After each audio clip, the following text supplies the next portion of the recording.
युतीच्या उमेदवाराला फायदा होईल असं वाटतं का तुम्हाला?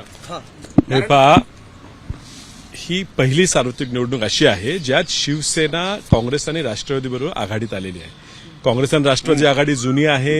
एकामेकाशी तडजोड करत असताना कुठल्या पद्धतीने करायची ही पारंपरिक सवय झालेली आहे. शिवसेना पहिल्यांदा आलेली आहे. कदाचित जे चालले त्यांचं एक नेगोशिएशनची पद्धत असेल, वेगळी पद्धत, तडजोडीची एक वेगळी पद्धत असू शकेल. हे निश्चित आहे. सर्व नेत्यांनी सांगितलेलं आहे. आम्ही प्रत्येक नेत्याशी बोलून कन्फर्म केलेलं आहे. सांगली आणि इतर 1-2 जागेबद्दल तडजोड झालेली नाही. 3 की 4 जागेवर तिढा हा अजूनही कायम आहे. त्यांनी परस्पर नाव जाहीर केलं असेल तर ते त्यांच्या तडजोडीचा एक प्रयत्न असेल.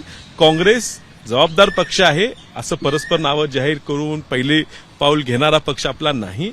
पण ह्यातनं मार्ग निश्चित निघेल हे आम्हाला शीर्ष नेतृत्वाने आता आश्वस्त केलं आहे. मैत्रीपूर्ण लढतीची तयारी आहे का आपकी? हे पहा, आम्ही काँग्रेस पक्षाशी एकनिष्ठ आहोत. आमच्या जिल्ह्यात विश्वित कदमांच्या नेतृत्वाखाली ह्या पुढच्या सगळ्या निवडणुका मागच्या आणि पुढच्या आम्ही लढणार आहे. त्यांनी जो आदेश देतील, मग ती मैत्रीपूर्ण असो, अमैत्रीपूर्ण असो, शत्रुत्वाची असो, जी असेल ती लढाई लढायला आम्ही निश्चित तयार असणार. पण पक्षाकडनं त्या पद्धतीनं आदेश येऊ देत. पक्षाने आदेश दिला नाही.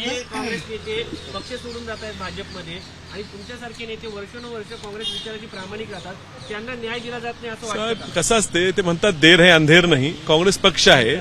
आपण पक्षासाठी काम करत असताना स्वातंत्र्य काळापासून आमचे आजोबा वसंतदादांनी काँग्रेसबरोबर काम केलं, स्वातंत्र्य मिळवून दिलं. आज गेले कित्येक वर्ष महाराष्ट्रात आणि भारतात काँग्रेस सत्ता यावी आणि काँग्रेस बळकट व्हावी यासाठी मी प्रयत्न केलेत. कधी कधी आपल्याला थांबा लागलं म्हणून आपण काहीतरी पक्षाच्या विरोधी भूमिका घेऊ किंवा पक्षाच्या विरोधात जाऊ, विरोधी पक्षात जाऊ, असं होत नसते.